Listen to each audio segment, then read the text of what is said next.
Boa tarde, meus irmãos e minhas irmãs, encarnados, desencarnados, aos irmãos e irmãs que nos acompanham à distância, pelas redes sociais. Uma boa tarde a todos.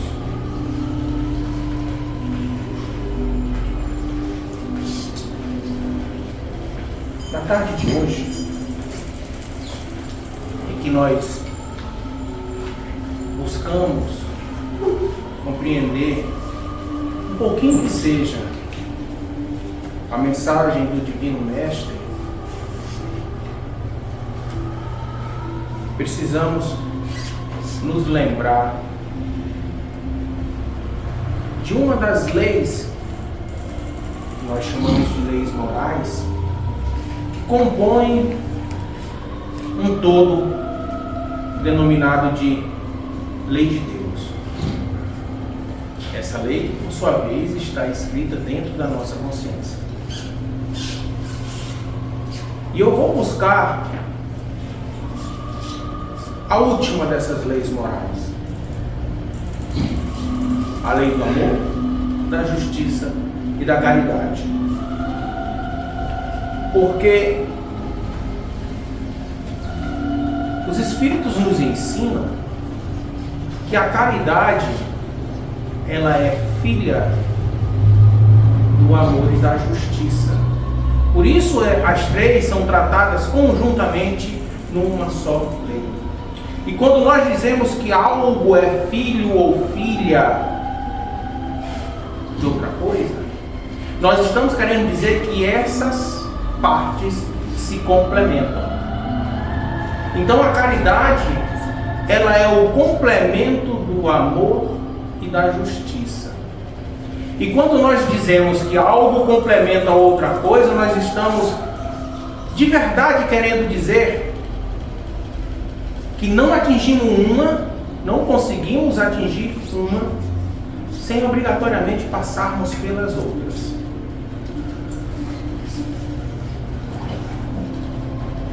Por outro lado, quando falamos de amor, justiça e caridade, também devemos abrir os olhos para uma das causas de queda do ser humano, a vaidade. Porque a vaidade, ela é uma imperfeição que ela age sorrateiramente dentro de cada um de nós. E quando nos damos conta, ela já agiu. E aí nesse momento em que a vaidade já agiu, a única coisa que nos cabe é reagir ao trabalho que ela já realizou dentro de nós. E que, portanto, somente com o tempo e com muita vigilância conseguiremos não só reagir, mas agir contra a vaidade. Não nos iludamos. A maior parte de nós, espíritos em evolução, ainda não conseguimos agir contra a vaidade. A gente somente consegue reagir. E a gente só reage a algo após esse algo já ter trabalhado dentro da gente. Por isso a nossa vigilância se faz tão importante. Porque a partir do momento em que nossa vigilância conseguir enxergar que a vaidade, ela está se preparando para atuar em nós, chegou o momento de agirmos. E quando nós conseguimos agir contra algo, tenhamos certeza de que nós já demos um passo na nossa evolução. Porque não mais reagimos, mas agimos. Agir significa fazer antes que aconteça, antes de ter sido trabalhado por aquela imperfeição. E dentro desse contexto, a advertência do Evangelho de hoje, ela vai tratar sobre os trabalhadores da última hora. Ela se encontra no capítulo 20 do Evangelho segundo o Espiritismo, que trata sobre os trabalhadores da última hora. E hoje, especificamente, nós vamos ver qual foi a mensagem que o Espírito da Verdade nos trouxe. E essa mensagem, ela tem o título de Os Trabalhadores do Senhor. Ela foi trazida, como eu falei anteriormente, pelo Espírito de Verdade, em Paris, no ano de 1862. E ela diz que é chegado o tempo em que se cumprirão as coisas anunciadas para a transformação da humanidade. Felizes serão aqueles que trabalharam no campo do Senhor com desinteresse, movidos apenas pela caridade. Suas jornadas de trabalho serão recompensadas 100 vezes mais do que esperavam. Felizes serão aqueles que disserem aos seus irmãos: vamos trabalhar juntos e unir nossos esforços para que o Senhor encontre a obra terminada quando chegar. Porque Ele vai dizer: venham a mim, vocês que são bons servidores, que souberam calar seus melindres e discórdias, para não deixar a obra prejudicada. Mas infelizes daqueles que por suas divergências vaidosas retardaram a hora da colheita. A tempestade virá sobre eles e serão levados no turbilhão. E nessa hora irão clamar: piedade, piedade, Senhor. E Ele lhes dirá: por que me pedem piedade, vocês que não tiveram piedade para com seus irmãos? Que recusaram estender a mão ao fraco e o colocaram em uma situação ruim, em vez de socorrê-lo? Porque pedem piedade, vocês que procuram a sua recompensa nos gozos terrenos e na satisfação do orgulho próprio? Já receberam a sua gratificação de acordo com a sua vontade. Nada mais devem pedir. As recompensas celestes são para aqueles que não receberam as recompensas na terra. Deus faz, nesse momento, a seleção de seus servidores fiéis e já assinalou aqueles que só aparentam devotamento, a fim de que não se apoderem do salário dos servidores corajosos. Somente aos que não recuaram diante da tarefa é que Ele vai confiar os postos mais difíceis na grande obra de regeneração da terra pelo Espiritismo. E então, esse ensinamento se cumprirá. Os primeiros serão os últimos, e os últimos serão os primeiros no reino dos céus. O Espírito de Verdade, ele é um Espírito que, quando ele vem nos trazer uma mensagem, a sua característica básica é que ele traz uma mensagem de grande profundidade de ensinamentos, mas que também essa mensagem ela não é extensa, longa. É um Espírito que tem alta capacidade de síntese e de conteúdo. E aqui, o Espírito da Verdade, ele vem nos chamar a atenção, dentre outras coisas que ele aborda, ele vem falar sobre o processo de regeneração da terra. E aqui cabe a nós um primeiro cuidado. Nós que estamos dentro do movimento espírita, nós espíritas, nós estamos num momento em que nós falamos com muita frequência sobre a proximidade de a Terra se tornar um mundo de regeneração. E muitos olham para esse processo como algo que deva acontecer nos próximos dias, nos próximos anos. Nós espíritas devemos ter muito cuidado com esse tipo de abordagem. Porque a mensagem do Espírito de verdade que acabamos de ler já nos diz que naquela época, na época da codificação da doutrina espírita, a Terra já estava passando por esse processo. E que o Espiritismo ele viria a partir daquele momento para nos ajudar a passar por esse processo. Porque o processo de regeneração da Terra ele não se dá somente pelo planeta. Na verdade, para que a Terra consiga chegar ao status de planeta de regeneração, é porque aqui, os moradores que aqui residem, nós, estamos muito mais pendentes à prática do bem do que à prática do mal. E isso nos traz uma reflexão muito simples e importante.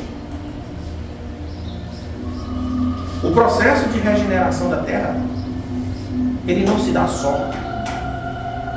Ele se dá principalmente pela evolução dos seus moradores, pela evolução espiritual de cada um de nós.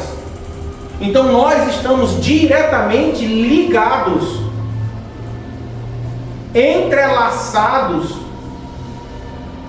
com esse processo. E cada vez que nós nos recusamos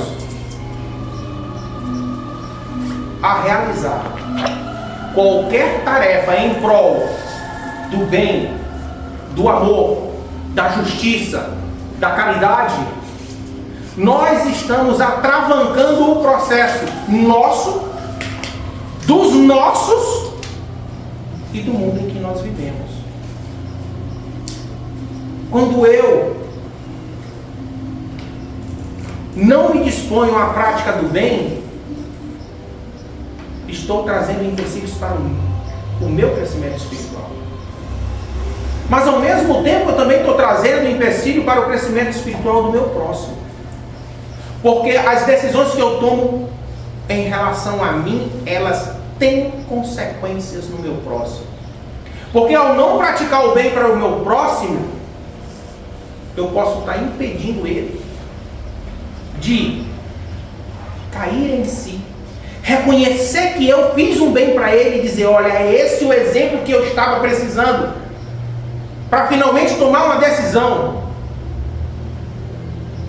e iniciar conscientemente a minha evolução. Então eu atrapalhei a minha evolução, atrapalhei a evolução do irmão. E automaticamente, por consequência, estou também atrapalhando a evolução do planeta que me abriga. Então esse é um primeiro ponto que a gente tem que pensar. Porque vivemos esse processo. Todos nós estamos nesse processo de regeneração do planeta. Temos que refletir com carinho, com responsabilidade sobre o nosso papel nessa regeneração, desse processo de regeneração do planeta Terra.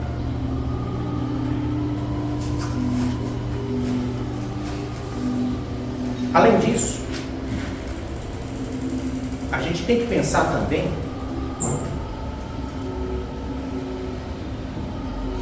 de que maneira nós podemos trabalhar. para a nossa regeneração, para a nossa evolução. E a resposta para mim é cristalina. É muito simples. Mas a simplicidade da resposta não significa dizer que a prática dessa resposta seja algo simples. O instrumento que nós temos é a lei de Deus, sem dúvida nenhuma. Porque é ela que nos traz todos os instrumentos e todas as ações que nós devemos tomar para realizarmos a nossa evolução. E os Espíritos, quando vieram trazer a doutrina para nós, eles tiveram o cuidado de dividir a lei de Deus em 10 pontos, em 10 leis, para que a gente não caísse no erro de achar que a lei de Deus é só amor. Sim, a lei de Deus é amor. Mas a lei de Deus, ela, por ser amor, ela envolve algo muito maior, porque amor é um termo muito abrangente. Quando eu odeio uma pessoa e por algum motivo eu a deixo de odiar, eu já estou praticando a lei de amor. Amar não é simplesmente gostar. Amar e gostar só são sinônimos nos sentimentos pueris, nos sentimentos simples e rasos da matéria. Amar, um primeiro passo em relação a amar, é não fazer o mal a alguém. Eu posso ainda não ter chegado ao ponto de fazer-lhe o bem, mas o fato de eu já não querer mais mal a esta pessoa, eu já dei o primeiro passo do amor. Dentro desse cenário, a lei divina, ela tem a lei de adoração. Como que a gente deve adorar a Deus, em que situações, quais os cuidados que a gente tem que tomar para que isso não vire fanatismo, para que isso não vire radicalismo. Dentro da lei divina, nós temos a lei do trabalho, onde ela vem nos mostrar que nós temos principalmente 2 tipos de trabalho. O trabalho material, que é aquele que serve para manter a nossa matéria, porque dependemos da matéria. Aqui, olha, o nosso exemplo. Nós dependemos dessa matéria para realizarmos a missão que Deus nos confiou. Portanto, aqui na Terra, pelo menos nessa passagem, estamos lutando não contra a matéria, mas por algo muito maior. Nós estamos aprendendo a fazer com que o nosso espírito suplante a matéria, esteja acima da matéria. E estar acima da matéria não quer dizer não precisar dela. Enquanto estivermos reencarnando aqui na Terra, precisamos da matéria. E dela temos que tomar conta, porque ela é um instrumento que Deus nos dá para realizarmos o nosso trabalho espiritual.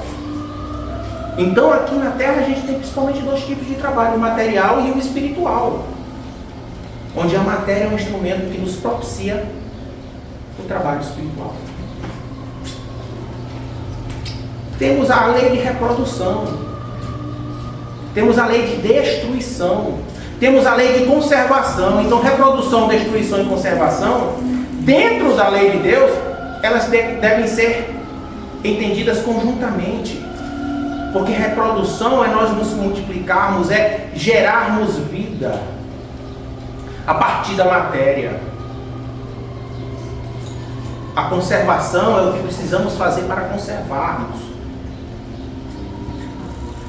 E a destruição é nós entendermos, essa lei vem nos mostrar que nós precisamos entender que algumas coisas precisam acabar, ter um fim, para que outras possam existir, crescer, se multiplicar.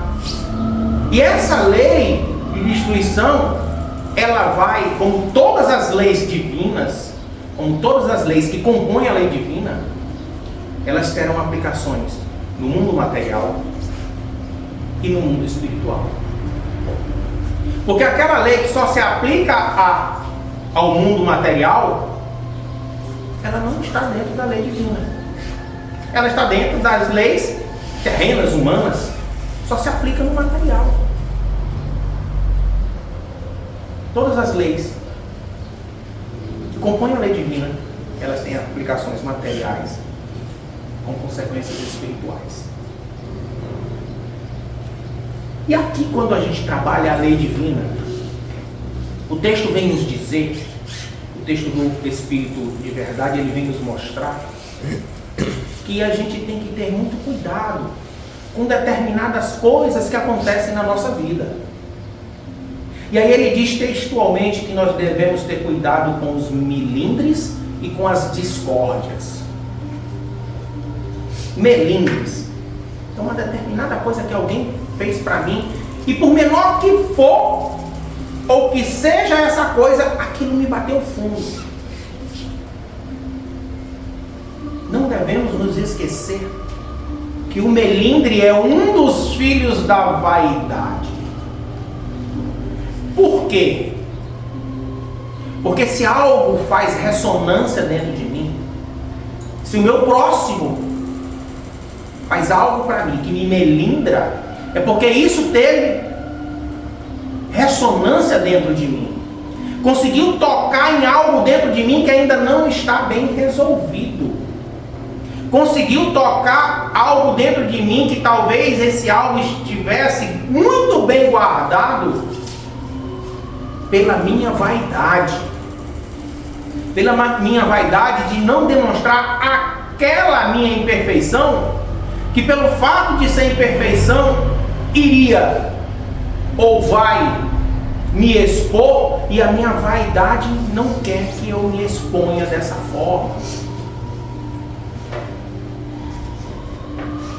Por isso que o melindre é filho da vaidade.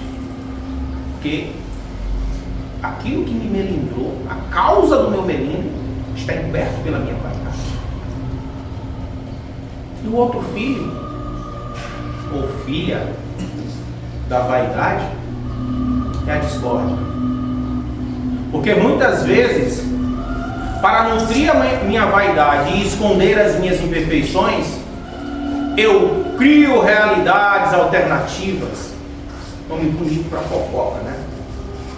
Nome bonito para discórdia.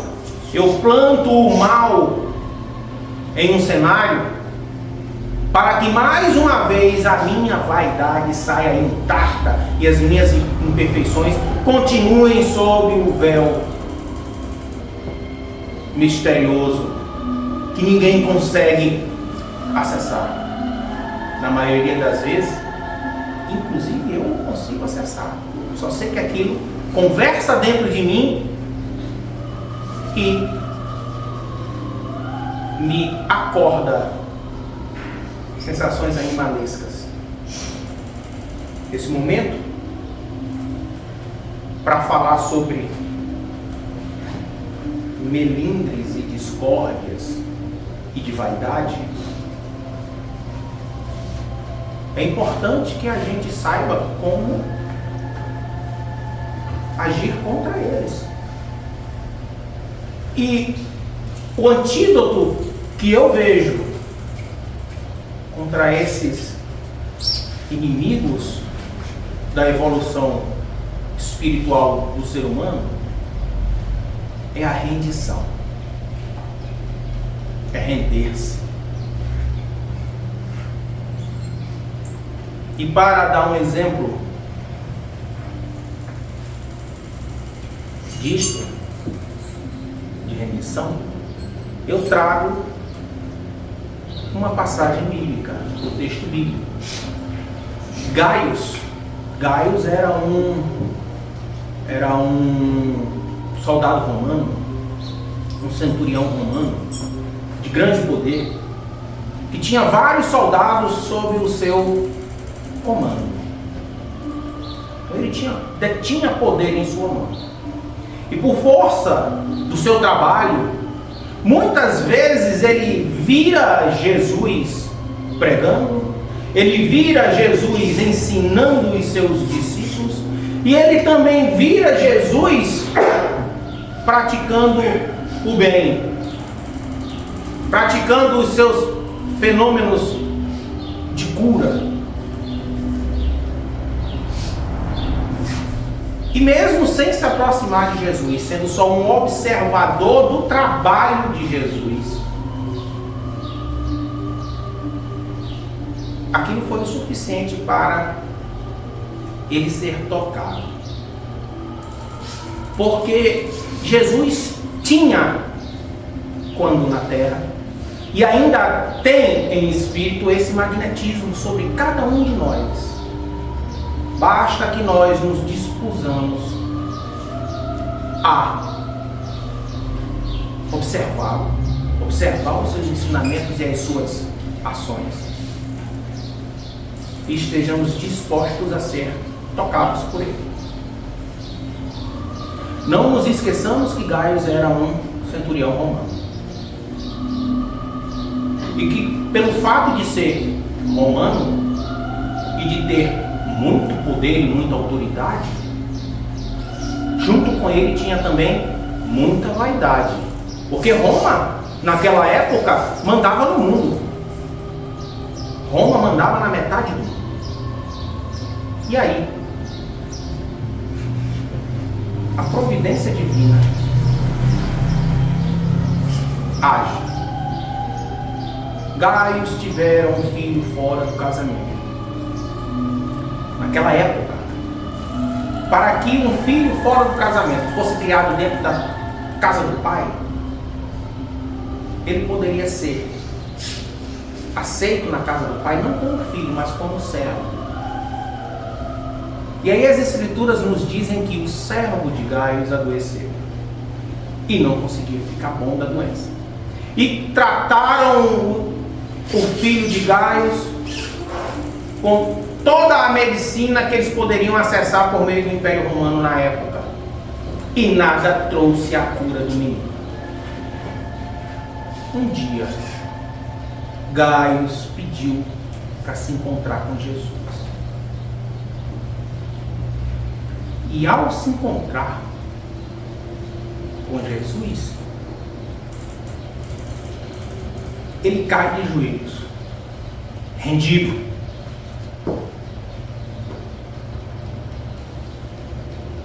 E Jesus sabia o que ele queria. Mas pergunta: o que te trazes aqui? Ele conta toda a história. Aí Jesus diz: então vamos à sua casa.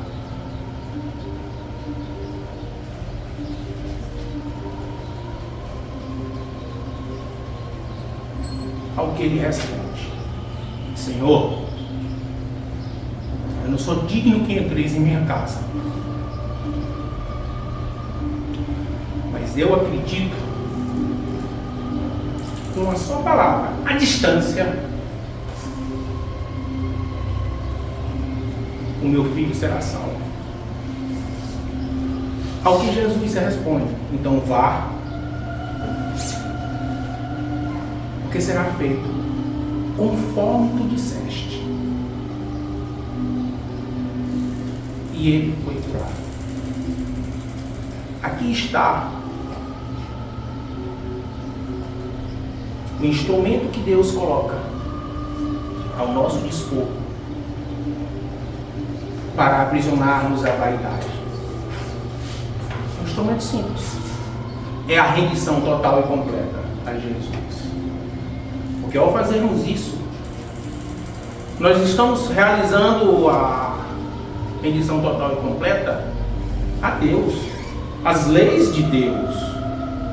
Eu estou dizendo que a partir daquele momento, Jesus é o meu caminho sólido e firme para eu chegar a Deus. Eu estou mostrando que A partir daquele momento, eu tomei a decisão de não mais me afastar desse caminho.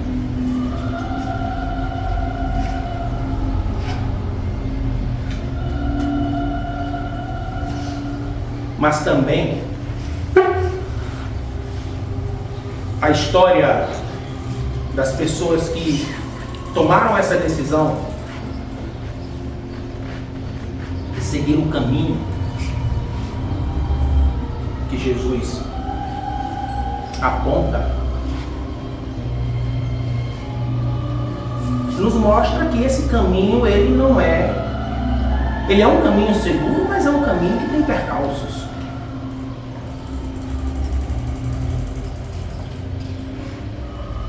E uma história essa que eu vou contar agora para vocês, mostra que esse caminho ele é seguro, mas tem percalços. Francisco de Assis, todos conhecem minimamente a sua história. Provinha de família rica. Mas um dia, tocado pelos ensinamentos de Jesus, ele se despe completamente em praça pública. Não porque ele fosse devasso, não porque ele queria escandalizar a cidade, mas porque ele queria demonstrar que a partir daquele momento ele entendeu que ele tinha pobreza de necessidades, que as necessidades mundanas não mais lhe aprisionariam, nem com as vestes. E por isso ele ficou desnudo em praça pública, para demonstrar que, a partir daquele momento, ele aceitava a Jesus de uma maneira total e restrita. Ele se rendeu de maneira total e restrita a Jesus. E que a pobreza material dele era tão grande que nem de vestes ele necessitava para viver o Evangelho. Porque Jesus é o Evangelho vivo. O Evangelho ele é um ser vivo. Jesus.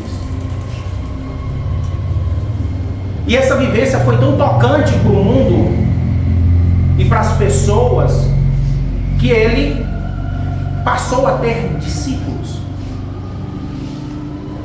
E futuramente ele pede autorização do Papa para fundar uma ordem, a Ordem dos Franciscanos. E o Papa lhe dá essa autorização. E ele diz que a Ordem Franciscana é viver o Evangelho simples e puro.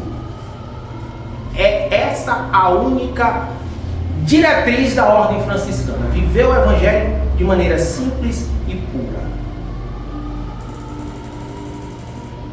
E a Ordem Franciscana cresce. Estudos apontam que a Ordem Franciscana chegou a ter 200 mil franciscanos. E chegou a um ponto que alguns franciscanos queriam erguer mosteiros para que eles tivessem um ponto de referência de onde eles funcionavam. Se eu quisesse procurar os franciscanos, eu saberia onde procurá-los. E Francisco era contra. Porque Francisco acreditava e pregava que os franciscanos precisavam estar no mundo. Eles precisavam ser peregrinos no mundo para levar a prática do Evangelho a todos. E aquilo muito estava incomodando, porque a ordem que ele fundara e que levava o seu nome estava saindo do trilho que ele tinha construído, ou seja, estava saindo daquilo que ele tinha pensado para a ordem.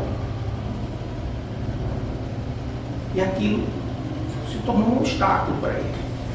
E passou a sofrer com isso. Nessa época, Clara já era uma das suas discípulas, a sua principal discípula, seguidora, Clara de Assis. E em conversa com ela, ele contou esse problema que ele estava enfrentando. E Clara pergunta para ele. Na verdade, ela não pergunta, ela afirma. Francisco, mestre, isso que você está passando é vaidade. Clara falando isso para Francisco. Imagina, Francisco vaidoso. Aí ele disse, mas vaidade, Clara. Minha irmã, eu não tenho nada. A única coisa que eu tenho é o meu hábito, que é um saco velho, que eu transformei em roupas, e essa corda que me amarra a cintura. Ela responde, é vaidade, porque a ordem que você fundou, ela está evoluindo, e você não está preparado para se desapegar do seu trabalho. Olhem só, gente. Vamos trazer isso para cada um de nós. Olha a que ponto chegou. Difícil. Francisco de Assis. Ele estava fazendo um trabalho lindo. Ele estava trazendo a prática viva do Evangelho. E aquilo cresceu, e aquilo estava trazendo bem para o mundo. Aquele trabalho dele estava trazendo frutos benéficos para o mundo. Mas, lembram que eu falei para vocês que a vaidade, ela trabalha dentro da gente quieta, sem estardalhaço. Ela estava trabalhando dentro de uma pessoa que só vivia para Cristo. E a vaidade dele era só uma. Ele não estava conseguindo se desapegar do seu trabalho. Então, naquele momento, Francisco entendeu, com as palavras de Clara, que realmente ele estava vaidoso com o seu trabalho.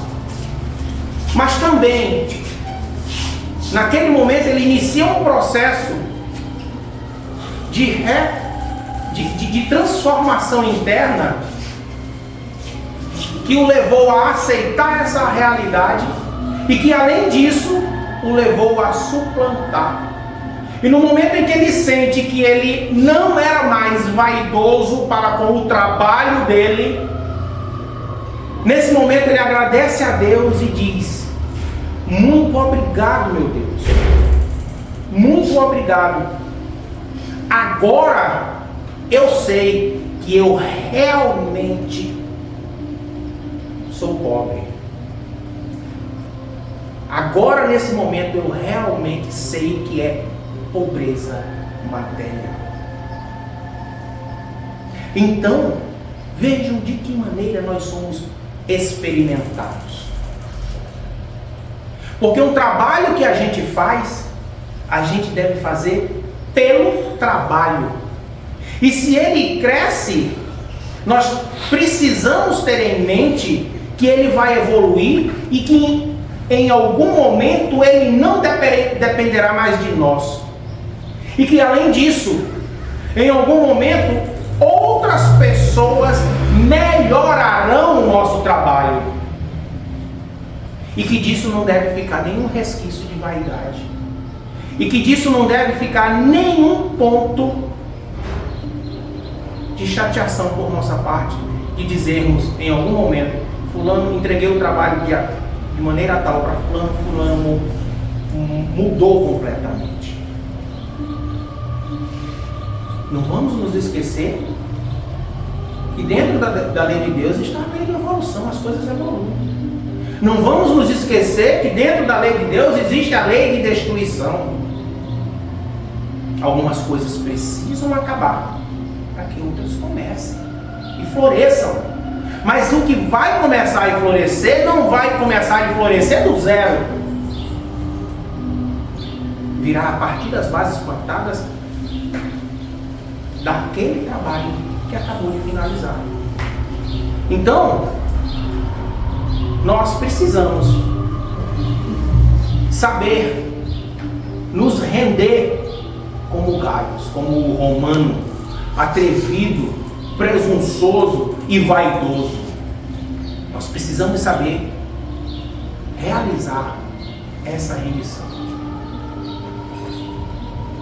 E precisamos ser humildes, como Francisco foi, para dizer que sim, realmente eu sou vaidoso, ainda sou vaidoso, depois de tanto trabalhar.